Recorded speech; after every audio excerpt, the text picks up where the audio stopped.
ઉવજ્જાયનમ નમો લોએ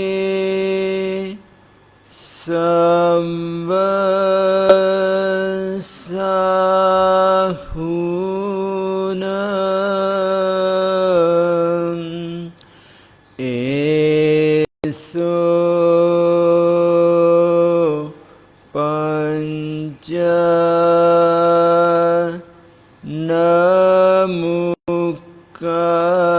નમુકારો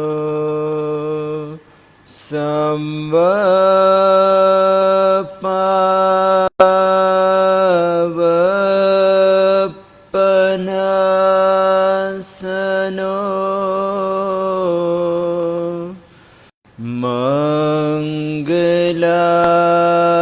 મંગલાનમ ચ સંવેસિમ પઢમં હવૈ મંગલમ અરહંતો ભગવંત ઇન્દ્રમહિતા સિદ્ધાશ્ચ સિદ્ધિસ્થિતા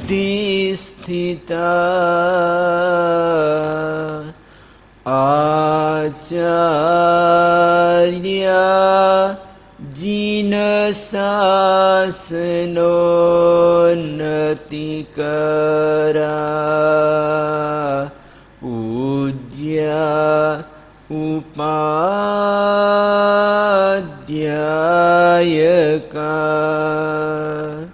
શ્રી સિદ્ધાંત સુપાઠિકા મુનિવરા રત્નત્રયારાધિકા પંચૈતે પરમેષ્ઠિનઃ પ્રતિદિનં કુર્વન્તુ વો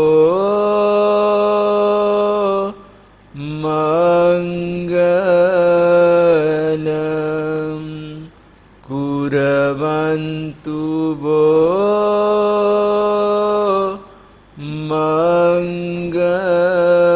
મંગલમ પન્નગે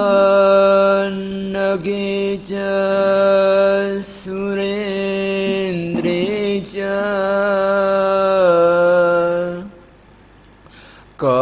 કૌશિકે પાદ સંસ્પૃશી નિર્વિશેષ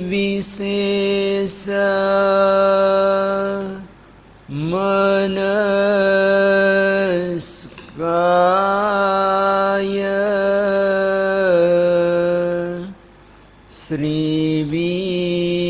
શ્રીવીર સ્વામિને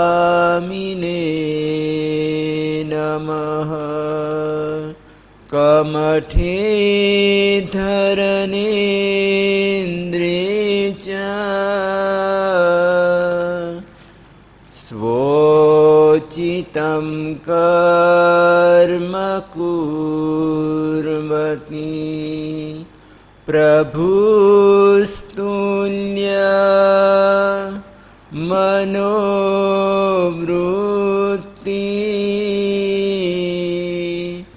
પાર્શ્વનાથ શ્રીયેસ્તુ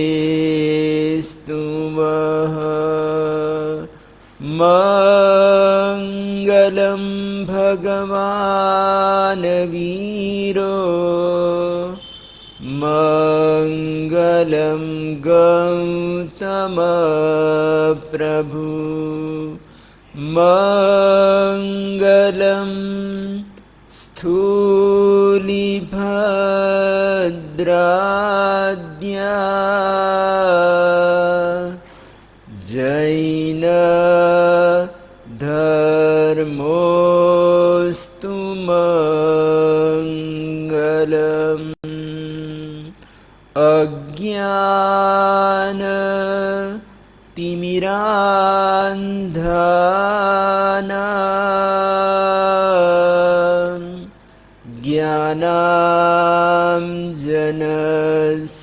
ज्ञानाञ्जनशलाकया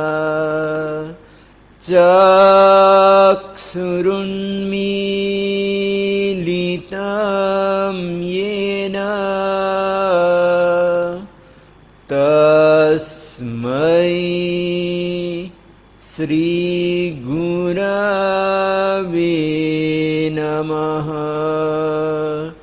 तस्मै श्रीगुरवे नमः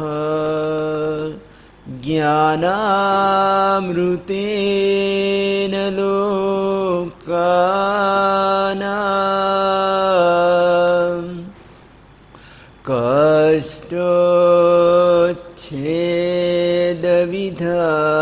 कष्टोच्छेदविधायिने ऐदं युगेन वीराय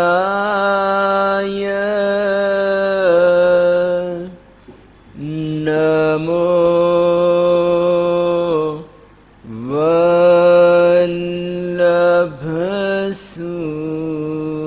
वल्लभसूरये नमो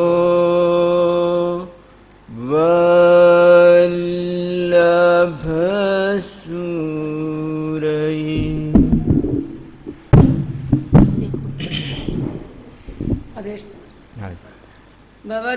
भवदधितारन पोत मात त्रिशला सुत वंदो हे जित पागछ सीकार पाटवलियानंदो पर्तिक शारद भूतयात्मा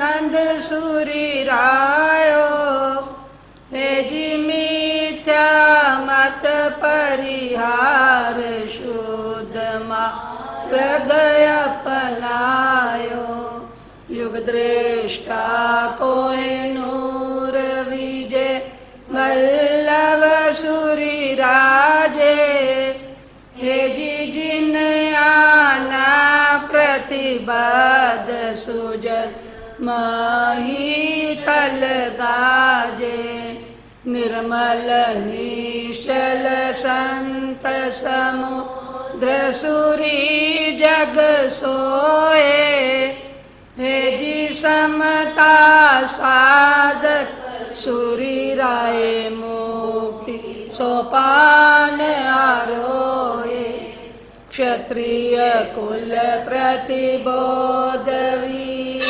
वीरवाणी प्रसरावे हे इंद्र दीन सूरिदेव जय कमला जस पावे तसपट केसरी सिंह रत्नाकर सूरी परतापी हे जी प्रखर संयम तपते शिथिलता थर थर कांपी संप्रति धर्म दुरिंद्र चौविय दूरा धोरी हे जी जय वसुधर माँ पाठ आशीष मांगे कर जोड़ी हे जी जय वसुधर माँ पाठ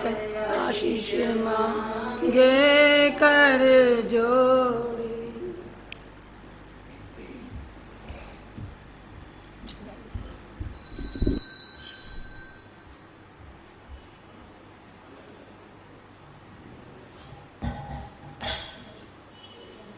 श्रमण भगवान महावीर स्वामी ने फरमाया है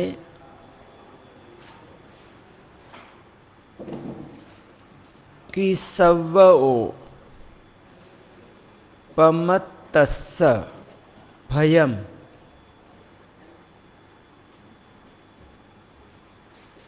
अर्थात जहाँ प्रमाद है वहाँ पर भय रहा हुआ है।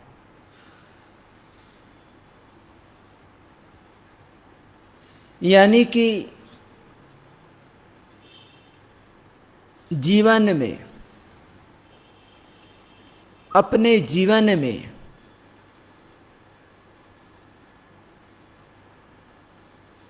जहाँ पर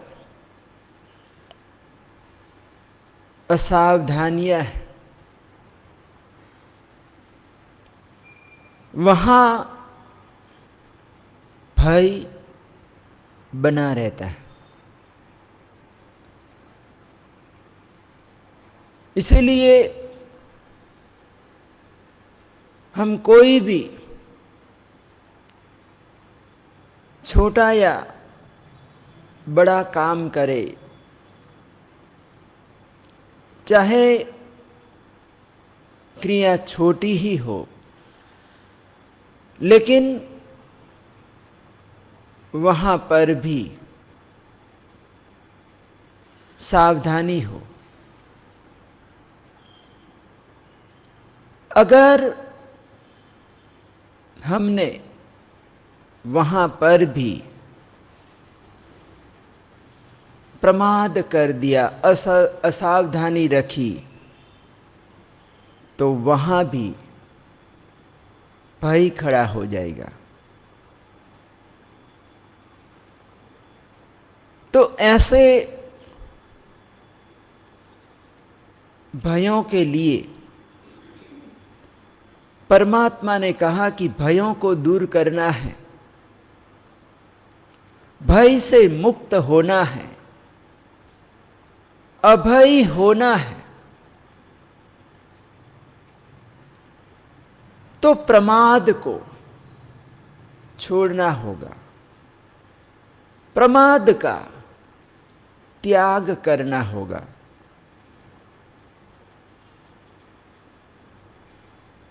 तो प्रमाद का त्याग हम कैसे कर सकते हैं? उसके लिए परमात्मा ने सबसे बड़ा उपाय बताया कि प्रमाद का त्याग करो।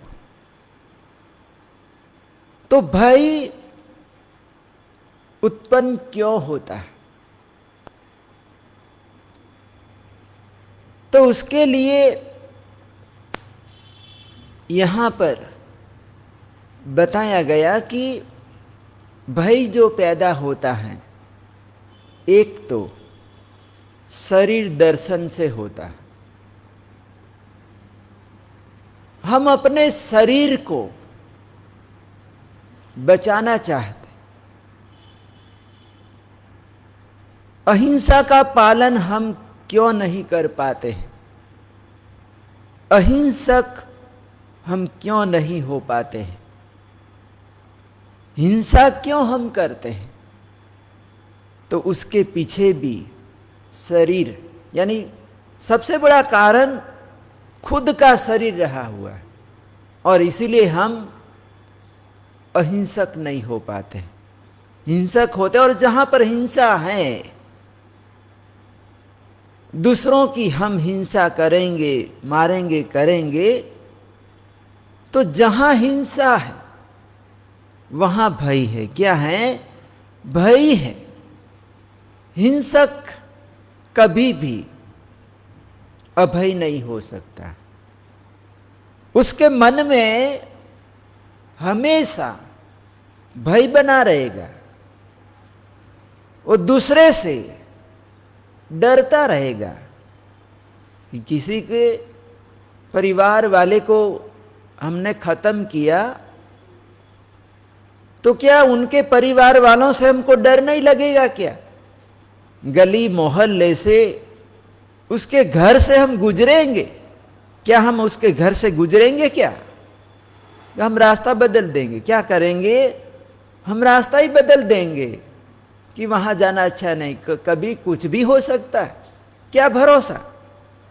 यानी हम किसी भी व्यक्ति के साथ भरोसा नहीं कर सकते। तो इसीलिए परमात्मा ने कहा यह लोक भय, यानी सबसे पहला भय परमात्मा ने बताया यह लोक भय, यानी लोक संबंधी, यानी कि मनुष्य मनुष्य से डरता है। क्या करता है? मनुष्य मनुष्य से डरता है। और उसके पीछे भी कारण है कि हमारे मन में लोभ रहा हुआ है, कसाई रहे हुए। क्या रहे हुए हैं? कसाई रहे हुए हैं। और ये लोभ वृत्ति के कारण व्यक्ति डरता है, भय रखता है। तो इसीलिए यहां पर बताया गया कि लोक संबंधी भय, यानी व्यक्ति व्यक्ति से डरता है, किसी पर हमारा भरोसा नहीं है। हम देखते हैं कि हमको किसी पर भरोसा नहीं है। ठीक है, अपने शत्रु पर भरोसा नहीं है, अपने दुश्मनों पर हमारा भरोसा नहीं है, लेकिन परमात्मा ने कहा कि जो हमारा एकदम निकट का आदमी है, परिवार का आदमी है, उसके पर भी हम भरोसा नहीं करते। संसार वैसे ही इसलिए बताया गया कि संसार में किसी पर भरोसा करने जैसा ही नहीं है। एक बार बाप ने अपने बेटे को बोला कि तू छत पर चला जा, अपने मकान के ऊपर चला जा, छत पर चला जा। तो वो मकान की छत पर चढ़ गया और वो खड़ा हो गया। तो बाप ने कहा कि अब तू कूद जा। क्या किया कि तू कूद जा, मैं तेरे को पकड़ लूंगा।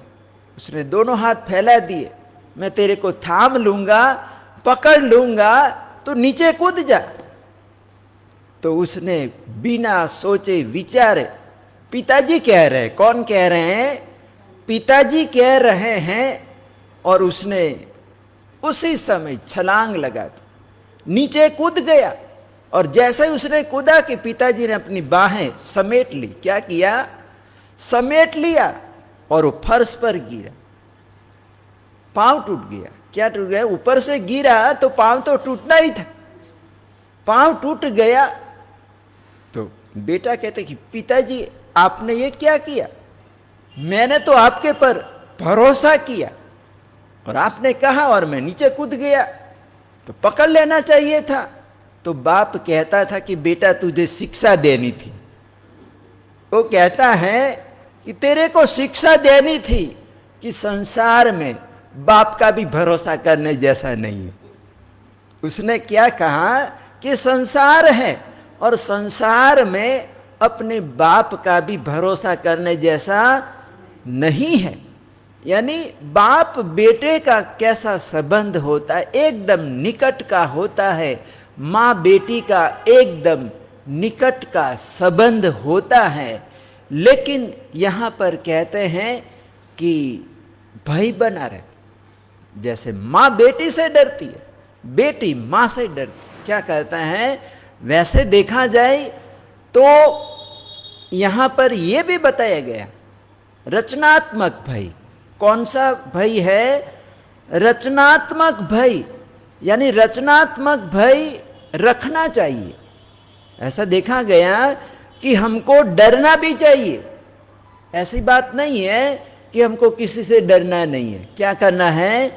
हमको किसी से डरना नहीं है, ऐसी भी बात नहीं है। हमारे यहां पर एक दोहा आता है, बहुत सुंदर, रामचरित्र मानस के रचयिता संत तुलसीदास जी का एक बड़ा सुंदर प्यारा दोहा है, और उस दोहे में बताया गया है कि हर डर गुरु डर, गांव डर, डर करनी में सार, तुलसी डरे सो उबरे, गाफिल खावे मार। दोहे में बहुत सुंदर बात बताई गई है कि डर करनी में सार, यानी डरने में सार है यहां, यानी डरो।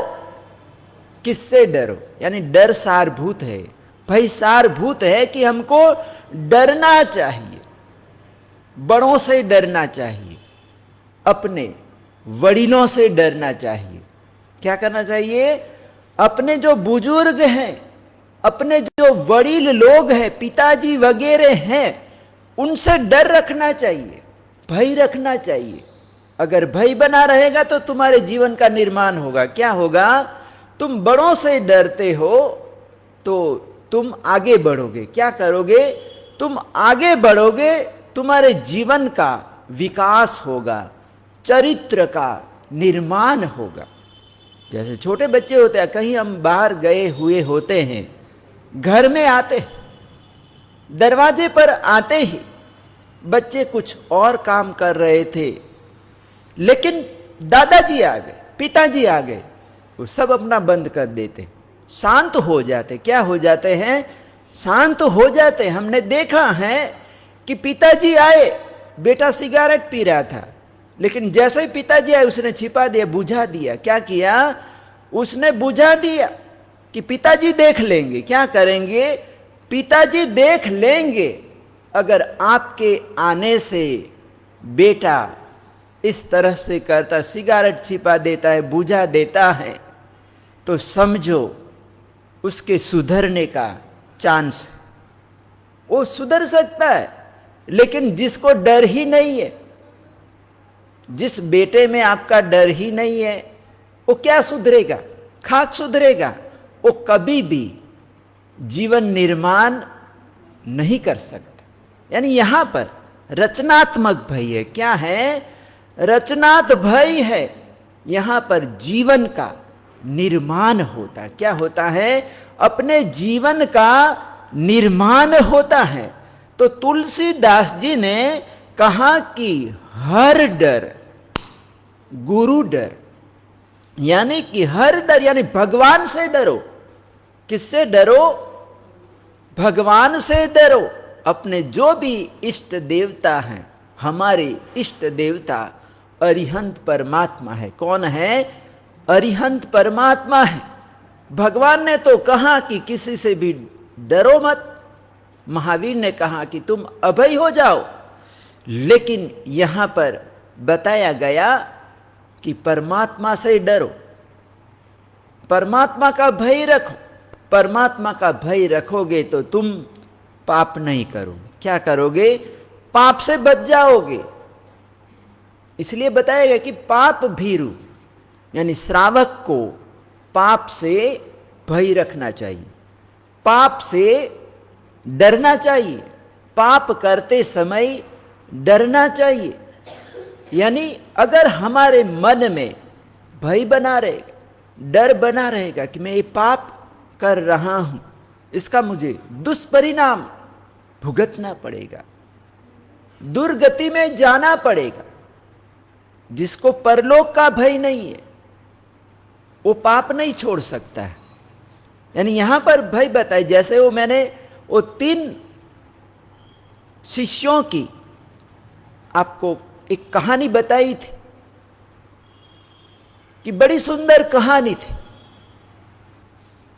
कि गुरुकुल में 3 विद्यार्थी अध्ययन कर रहे थे। उपाध्याय जी भगवंत अपने 3 शिष्यों को पढ़ा रहे थे, तैयार कर रहे थे। तो एक दिन रात्रि के समय, शाम के समय वहां पर चारण मुनियों का पदार्पण होता है। मुनियों ने कहा, उपाध्याय जी से बोला कि हम यहां पर आपके आश्रम में रात्रि विश्राम करना चाहते हैं और सुबह हम विहार कर देंगे। तो उपाध्याय जी ने कहा कि आप ठहरिए,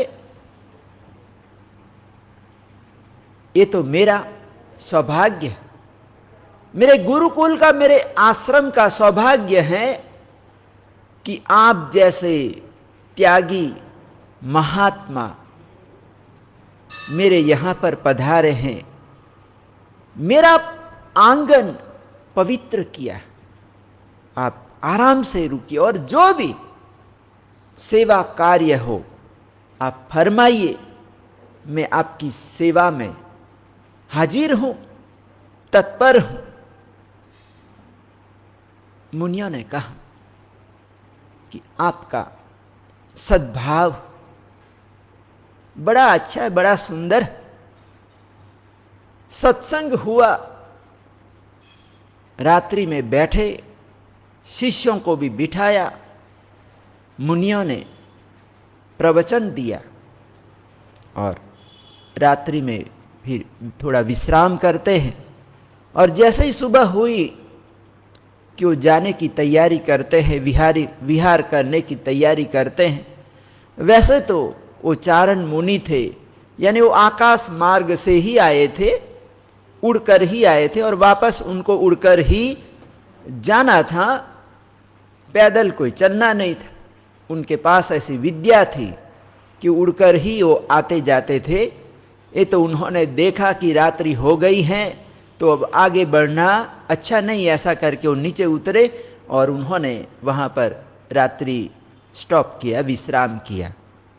तो जाते जाते मुनियों ने आपस में बातचीत की कि ये जो 3 शिष्य है, 3 शिष्यों में से 2 शिष्य तो नरकगामी है।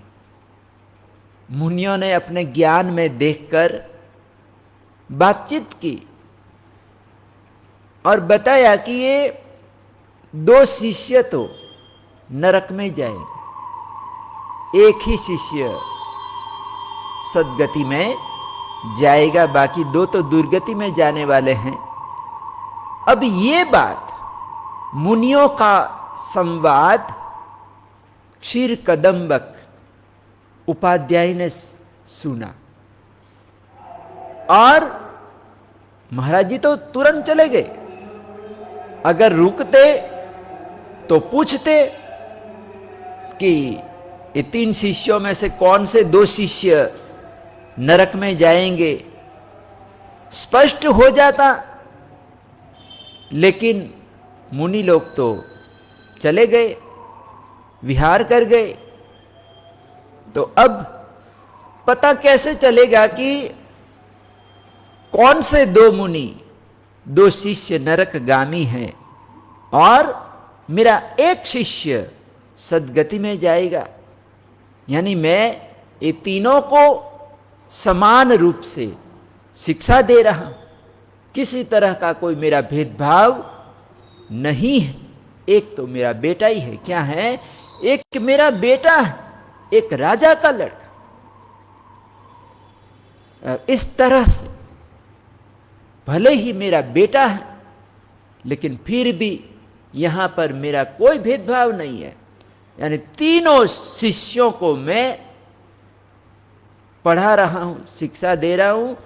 और इसमें से ये मुनियों ने कहा कि एक ही शिष्य सद्गति में जाएगा और दूसरे 2 तो नरक गति में जाएंगे। तो इनकी परीक्षा करनी होगी, जांच करनी होगी, तभी तो पता चलेगा। तो उन्होंने अपनी शक्ति से, अपनी माया से एक कबूतर बना दिया और वो कबूतर ऐसा लग रहा था जीवित, पांखें फड़फड़ा रहा था। और एक शिष्य को बुलाया और कहा कि ये कबूतर को ले जाओ। और मारकर लाना है। क्या करना है?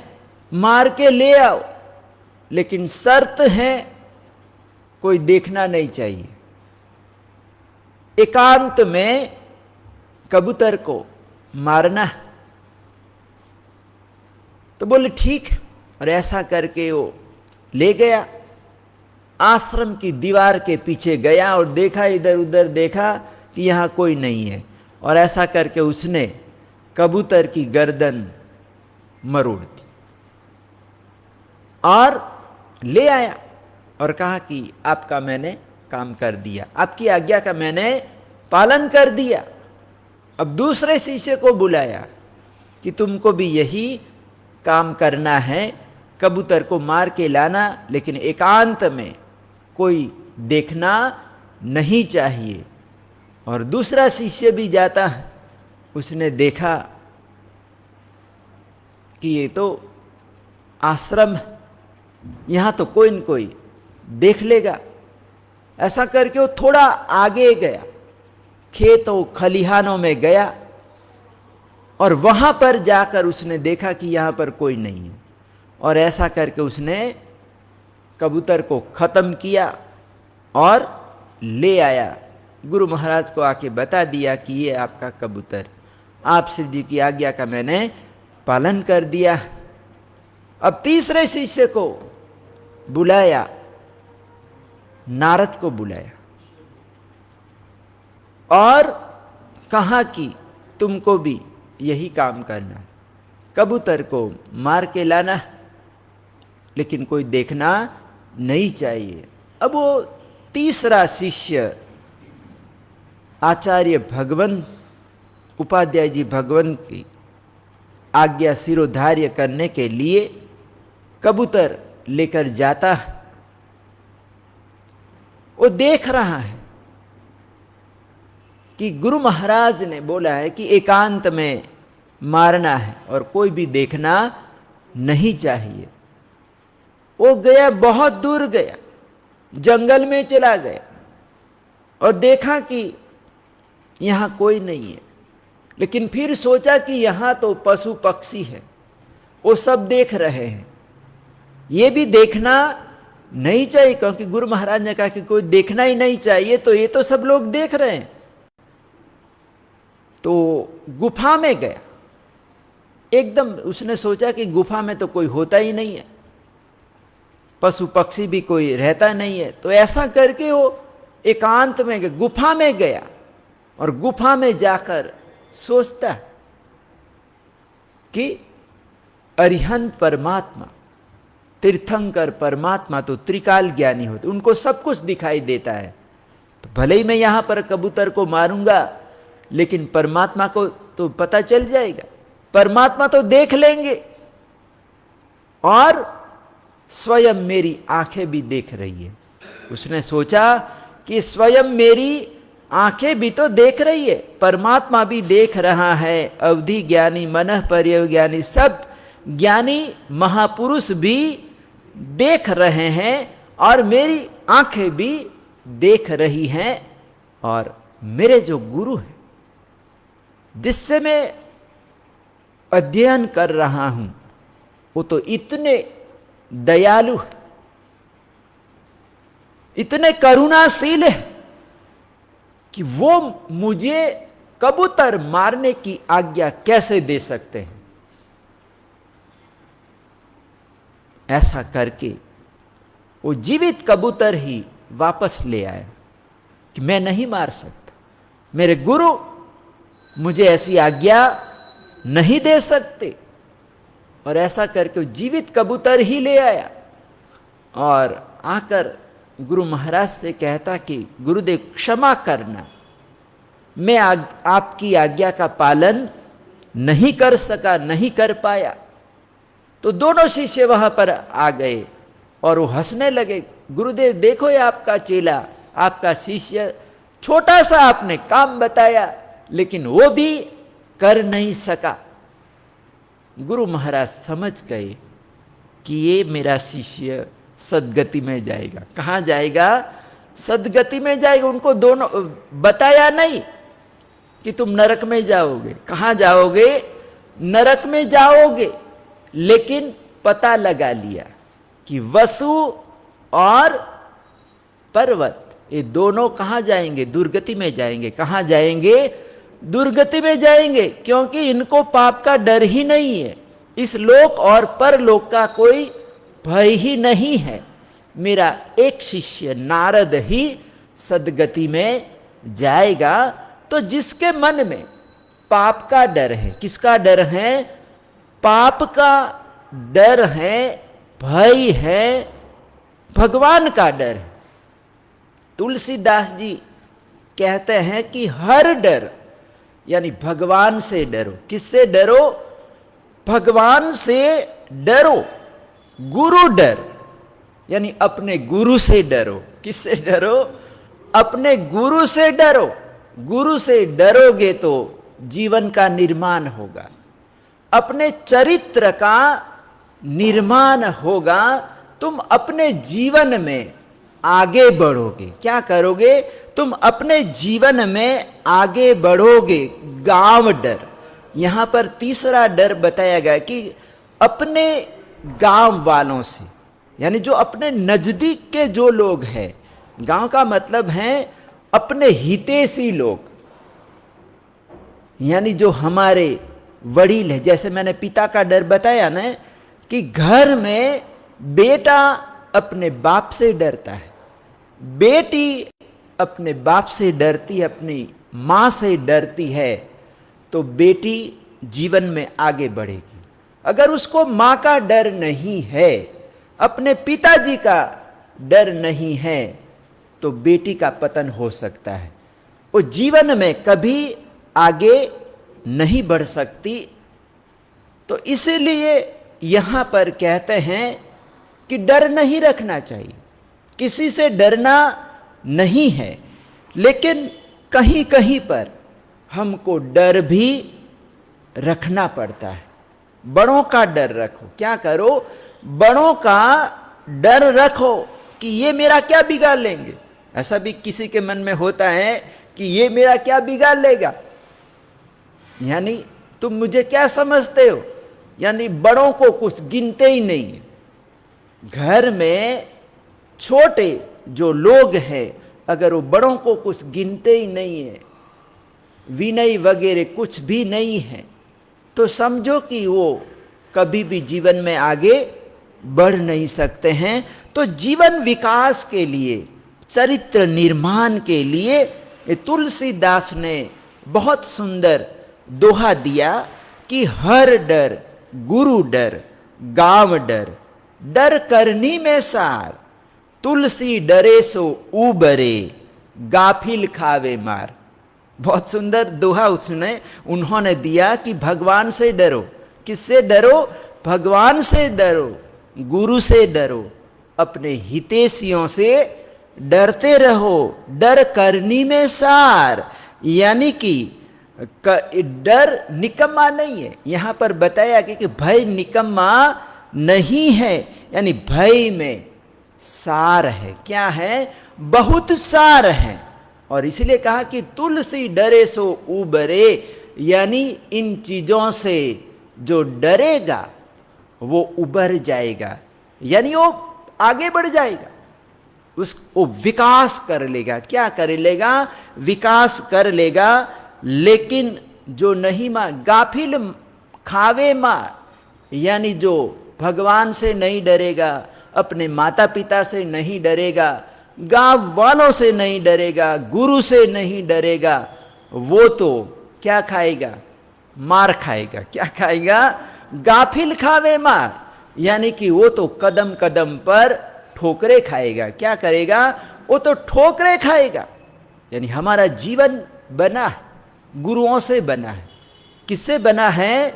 हमारा जो जीवन बना है अपने गुरुओं से बना है। उन्होंने हमारे जीवन को बनाया है। आत्म वल्लभ कहते हैं कि वल्लभ सुरेश्वर जी महाराजा भी इतने कड़क थे, यानी कि इस मामले में वो इतने कड़क थे कि कभी कोई व्यक्ति पति का मन में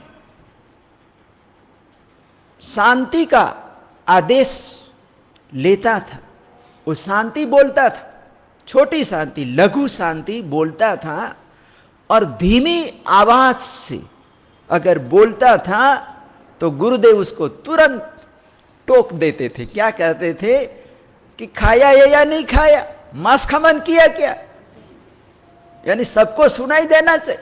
इस तरह से लाउडली बोलो, क्या करो, ऊंची आवाज से बोलो। पाठ बोलना है, सूत्र बोलना है। कई लोग सूत्र बोलते हैं, मुंह में ही बोलते, लोग ऐसे किसी को पता ही नहीं चलता। नमुत्थुनम सूत्र बोलते हैं, लेकिन दूसरों को कोई पता ही नहीं चलता, वो खुद बोले और खुद ही जाने क्या बोला, कुछ पता ही नहीं। यानी सूत्र पाठ भी बोलना है तो शुद्ध बोलना है, ऊंची आवाज से बोलना है। यानी ये हमको बताया था कि जयपुर में हमने गुरुदेव के साथ इंद्रदीन सूरीश्वर जी महाराजा के साथ चातुर्मास किया, तो वहां पर अपने पंजाबी गुरु भक्त शांतिलाल जी ने बताया था कि गुरुदेव इतने कड़क थे, हम पति का मन में जाते थे, हमने पति का मन भी किया, और इस शांति का किसी ने आदेश लिया, और अगर वो धीमी आवाज से बोला, धीमे धीमे बोला, तो गुरुदेव उसको तुरंत कह देते थे, टोक देते थे कि ऊंची आवाज से बोलना। क्या करो, ऊंची आवाज से बोलो ताकि सबको सुनाई दे।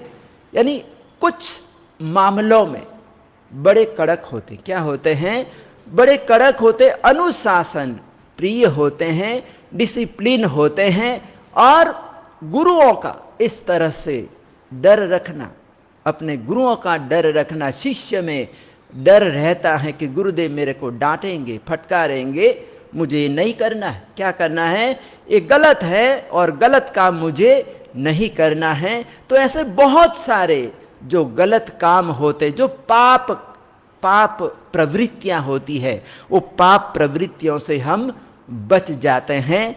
तो भय से मुक्त होना है, लेकिन भय रखना नहीं है, हमको निर्भीक होना है।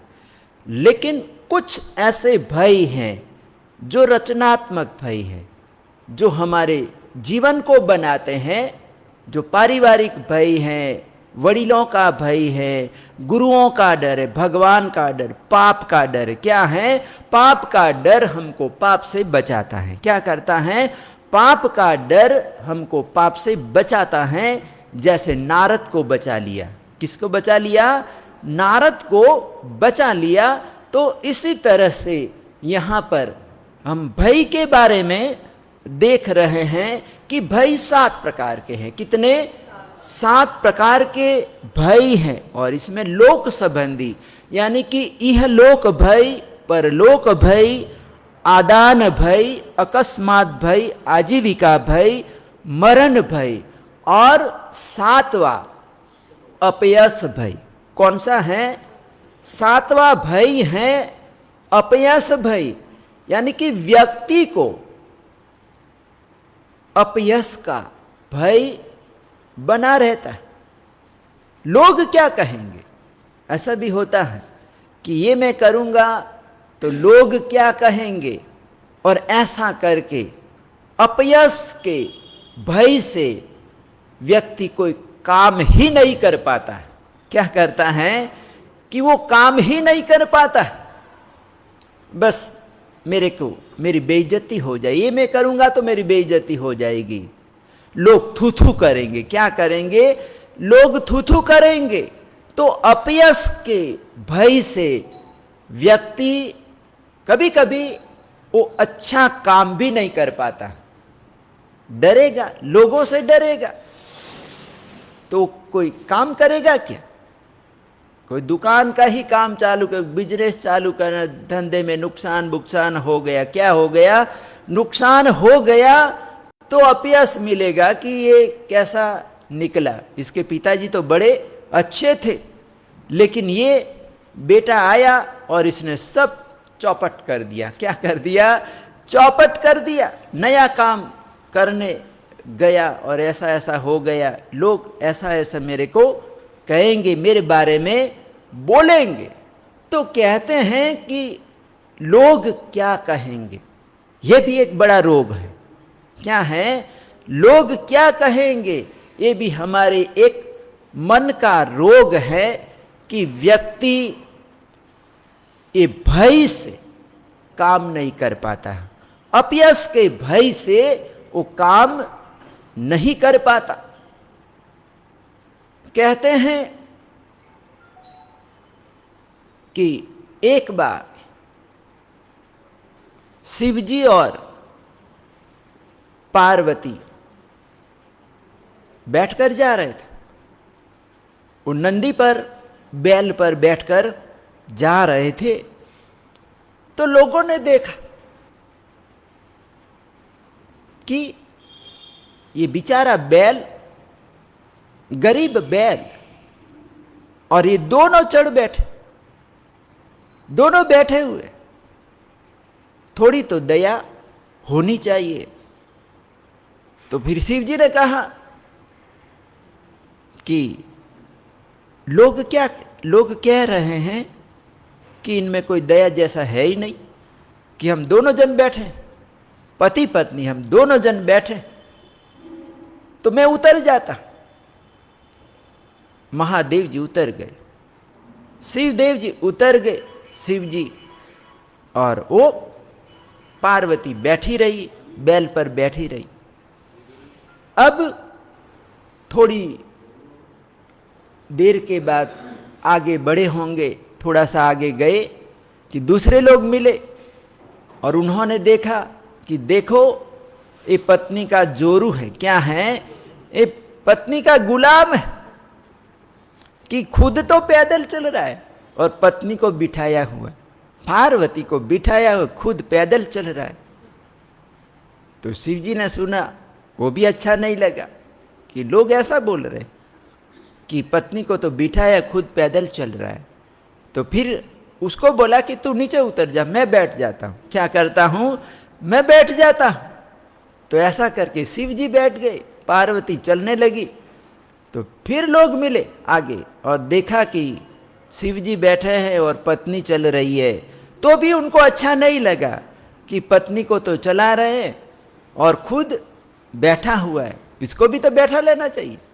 तो इस तरह से लोग कहते हैं कि हम कुछ भी करेंगे, दोनों तरफ बोलेंगे। क्या करेंगे? दोनों तरफ बोलेंगे, और हम लोगों की सुनते रहेंगे तो फिर हम कुछ कर ही नहीं पाएंगे, कोई काम ही नहीं हमारे से हो पाएगा। इसीलिए यहां पर परमात्मा ने कहा, भगवान महावीर स्वामी ने कहा, अपयश का भय मत रखो। क्या करो? अपयश का भय मत रखो। जो भी तुमको करना, जो अच्छा लगता है वो काम तुम करो। अपयश का भय रखोगे तो कुछ कर ही नहीं पाओगे।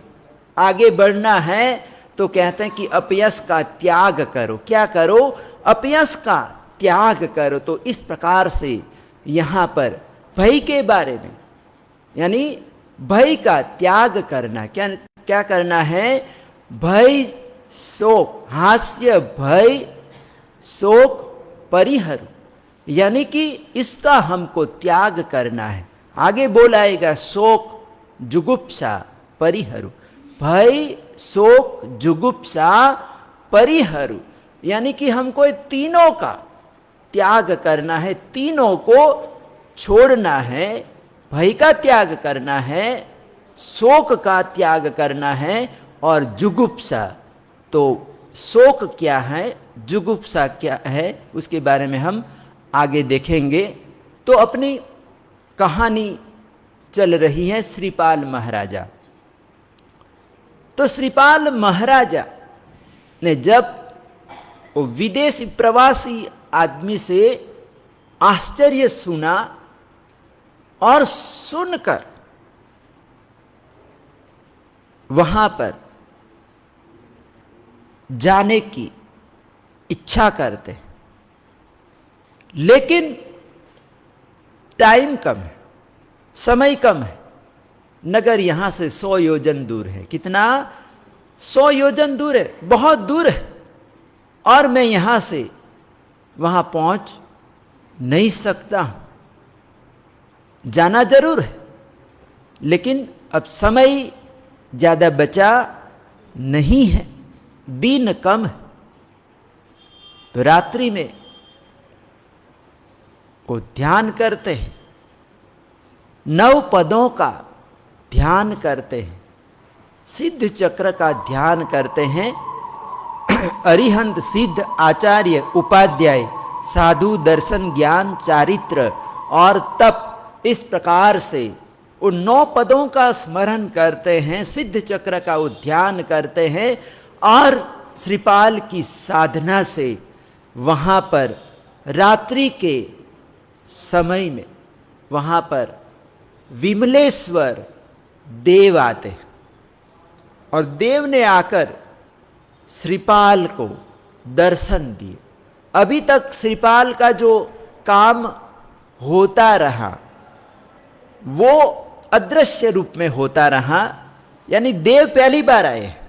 श्रीपाल को दर्शन देने के लिए स्वयं विमलेश्वर देव श्रीपाल के सामने पहली बार आए थे और उन्होंने दर्शन दिया और कहा कि आप कौडिनपुर नगर जाना चाहते हैं, आप जाइए। तो कहा कि मैं कैसे जा सकता हूं, मेरे पास ऐसी शक्ति नहीं कि मैं उड़कर वहां पर पहुंच जाऊं। तो विमलेश्वर ने कहा कि ये मेरा हार लीजिए। विमलेश्वर देव ने श्रीपाल महाराजा के कंठ में एक हार पहनाया और कहा कि इस हार के प्रभाव से आप जहां भी जाना चाहे आप जा सकते हैं और रूप परिवर्तन करना, रूप बदलना वगैरह इस हार से सब कुछ होगा। और किसी को जहर चढ़ गया, सर्प ने डस लिया, तो ये हार के प्रभाव से उसका जहर भी उतर जाएगा, वो स्वस्थ हो जाएगा। इतने सारे हार के लाभ है, ये चमत्कारिक हार हैं। क्या है? ये चमत्कारिक हार हैं और ये हार के कारण आप कहीं पर भी जा सकते हैं, पहुंच सकते हैं और आप जाइए और कभी भी कोई मेरे योग्य सेवा कार्य हो तो आप मुझे याद कीजिए, मैं आपकी सेवा में हाजिर हो जाऊंगा। तो इस प्रकार विमलेश्वर देव श्रीपाल महाराजा को हार देकर अंतर्धान हो जाते हैं, अपने स्थान पर चले जाते हैं। अब श्रीपाल महाराजा किस तरह से वहाँ पर नगर में पहुँचते हैं और किस तरह से अपनी कला दिखाते हैं, वीणा वादन की कला दिखाते हैं और राजकुमारी से किस तरह से वो राजकुमारी को हराते हैं, वीणा वादन में राजकुमारी को पराजित करते हैं, उसके बारे में हम आगे देखेंगे।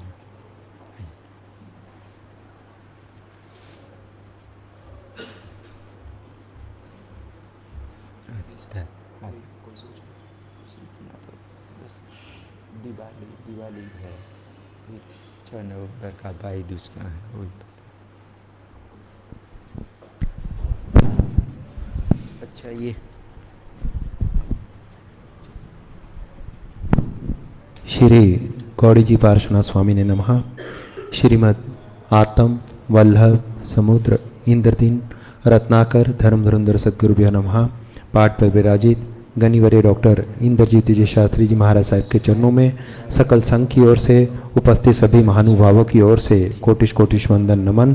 साहिब जी आपका सुख शादा पूछते हैं एवं आपके संयम जीवन की आराधना साधना के लिए हम भावना बातें हैं।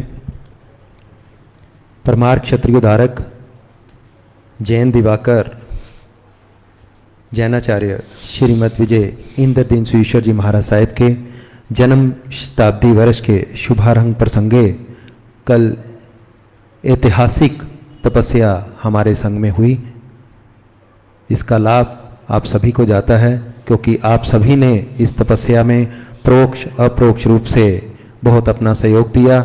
मैं सभी तपस्वी यानी कि 113 आइंबिल कल हमारे संग में हुए।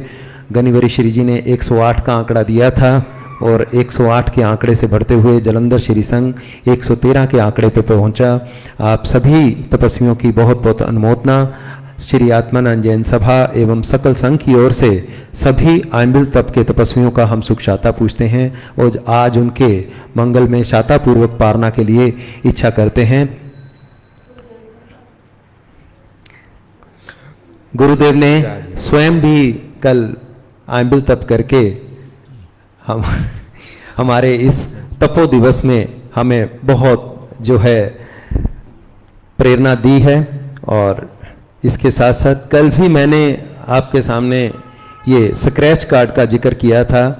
हमारे वर्तमान गच्छाधिपति शुद्ध भास्कर जैनाचार्य श्रीमद विजय धर्मधुरंधर महाराज साहिब के प्रेरणा से विजय वल्लभ सेना उत्तरी भारत की ओर से ये स्क्रैच कार्ड जारी किया गया है।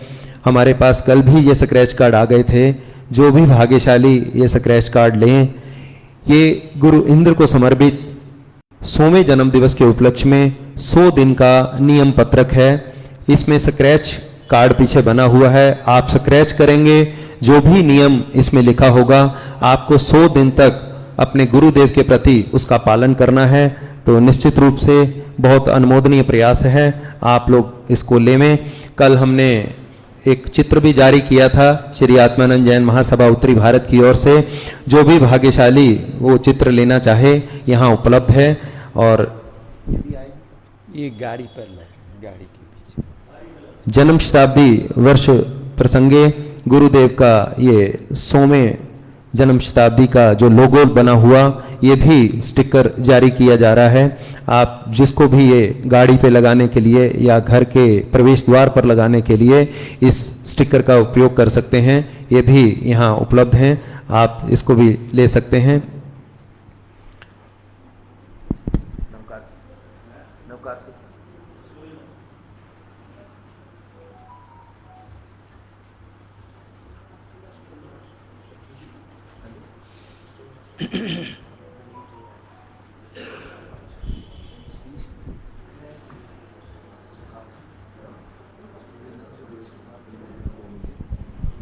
आज की इस धर्म सभा के उपरांत दैनिक नवकारसी के लाभार्थी हैं श्री कस्तूरीलाल, सुरेश कुमार, विनीत जैन परिवार। श्री आत्मानंद जैन सभा की ओर से परिवारजनों को बहुत बहुत बधाई, उनकी अनुमोदना। और कल के तपस्या के लिए विशेष सहयोग जो हमें श्राविका संघ से मिला उसके लिए भी मैं आत्मानंद जैन सभा एवं सकल संघ की उपस्थिति में उनका बहुत बहुत अभिनंदन करता हूं कि उन्होंने कल इतनी सेवा भाव से आइंबिल करवाया। गुरुदेव का मन तो खुश हुआ ही हुआ, लेकिन संघ को भी बहुत लाभान्वित किया। श्राविका संघ की बहुत बहुत अनुमोदना है। भाई दीपक जी।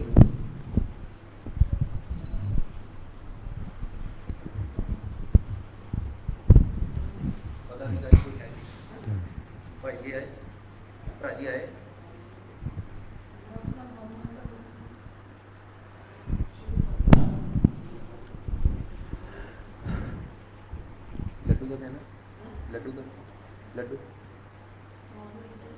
राशि अमाउंट आ गई कल क्या